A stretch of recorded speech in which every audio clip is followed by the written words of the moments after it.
Hello, let's talk about elbow pain. Well, the first thing is to understand that the elbow is a hinge joint that is a three-joint complex formed by the humerus, radius, and ulnar.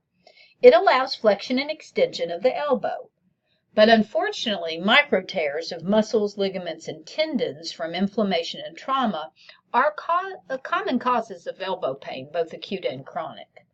So epidemiologically, most elbow injuries result from overuse during high force or repetitive motion activities. So there's two groups of people that are at greatest risk, the athletes and the people that have occupations. So the athletes, it's really the majority are around the racket sports and the throwing sports. And then the occupational is injuries really around the people that have forceful and repetitive wrist and elbow rotation, lifting, gripping, or torquing motions like in a mechanic. So look at these statistics. Over 5% of lateral epicondylitis is caused occupationally. About 1.5% is medial. And of course, lateral is the most prominent type of epicondylitis. In the general population, again, that lateral side's affected about 7 to 10 times more than the medial. And that's just an anatomical rationale behind that. And then we also know that the elbow is vulnerable to inflammatory arthritidines, such as RA and spondyloarthropathies. That's a word. So the pathogenesis is the stability of the elbows accomplished by bones, ligaments, and muscles. The humo-ulnar joint is a main stabilizer for flexion and extension. And then injuries can be classified as acute, a single high force, like from a fall or a direct blow, or chronic, which is most injuries from repetitive submaximal forces that overload the elbow over time. So what are we going to see in clinic? The presentation may be traced to the activity or the chain of events, or they might appear insidiously. It might be very gradual. So the pain may or may not radiate to the shoulder or wrist.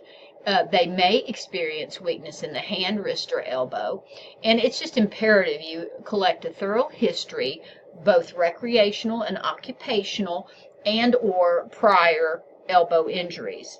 And you need to really drill down into the onset and the type of pain. Have them describe that for you. Physical exam needs to be performed on both elbows. And again, we always compare sides. So we're looking at the carrying angle, the posture, the strength, and the range of motion in the affected elbow and the unaffected elbow, because you might find there's some limitations there too. So you're looking at bone and soft tissue for asymmetry, malalignment, erythema, swelling, and tenderness. You're going to assess both the medial and lateral epicondyles of the humerus and in the electronon process of the ulnar. And then I want you to go into page 921 for a review of assessing range of motion, because that's quite complicated, but just review that so you'll feel more comfortable. Include an assessment not just of the elbow but of the wrist, shoulder, and neck, because really you could actually find out the pathogenesis is not in the elbow itself, but it's referred. So diagnostically, what do? It's really based on the mechanism of injury or the duration of symptoms. X-ray of the elbow are the most commonly ordered test, but we might have to also include some lab testing looking for signs of infection or inflammation or disease, systemic disease. And look at these examples: a CBC with a differential. The ESR is that inflammatory marker that is nonspecific. RA factor is looking for rheumatoid factor. The anti-nuclear antibodies is also a measurement of inflammation. Lyme titer should not be excluded, thinking of Lyme disease, and of course heightened if they have a known tick bite, but sometimes they don't know. Elbow joint or bursal aspiration may be indicated, but that's not generally done first. Just depends what the clinical indications are. MRI is the choice for loose bodies, ligament injury, stress fracture, or osteochondral chondral lesions. And then there's some information in our text about ultrasound. It can be used and it can be helpful in certain situations. Differential diagnoses.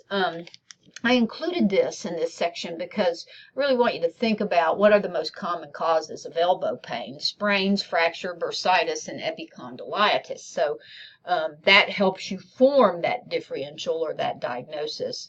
Acute injuries most often caused by overuse or direct trauma and fracture.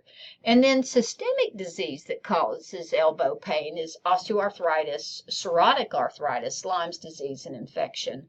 And there may be a need to rule out nerve entrapment, and to just, again, that good physical exam will help you, and the history of that actual trauma or injury.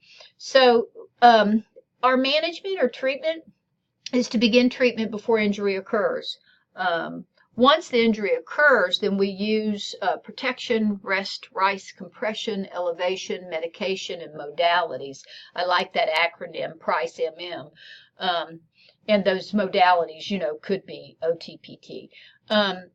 Non-steroidals to increase inflammation, pain, and swelling if they're able to tolerate them.